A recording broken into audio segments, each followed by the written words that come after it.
So here's something that comes up a lot when talking about the Enneagram is people tend to overemphasize their sense of identity from their Enneagram number. And this is, I think, what can really go wrong with public Enneagram teaching and Enneagram books and content that's out there. And not saying that it's bad to have things like that, but oftentimes what that leads people to is a kind of over-identification with their number. So things like, well, I am an Enneagram 5, so I'm sorry, I don't like people. Or I'm an Enneagram 8, and I'm just going to be honest, and you just need to deal with it.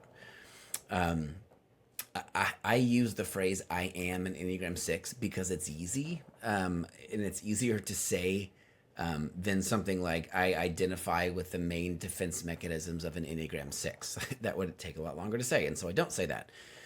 However, I wanted to put out this video just to talk about how the Enneagram is not who you are. It is your personality. But your personality, in my opinion, how I see things, isn't really who you are. Your personality is a collection of traits that you have developed more and more in order to protect yourself from things through life, to get your needs met. Whether that's a need for autonomy or bonding or certainty or to protect yourself or to, all sorts of different things. Our Enneagram number starts as small patterns, and we work with those patterns because they work for us. And so we start using them more and more. So much so that we begin using them unconsciously.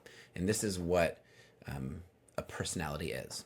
So in the whole discussion about are you your Enneagram number, I think not, because I think we are all more than just our collection of personality traits, are more than our collection of automatic and reactive traits. There is something deeper within us to find.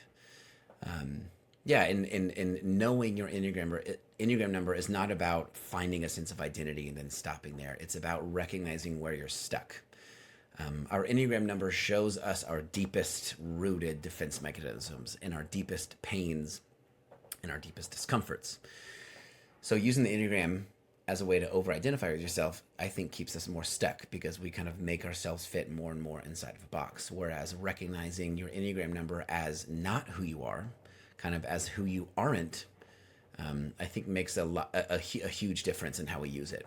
So me saying, my brain works this way very, very often and very, very easily because I'm a 6. And yet I don't necessarily have to choose that right now.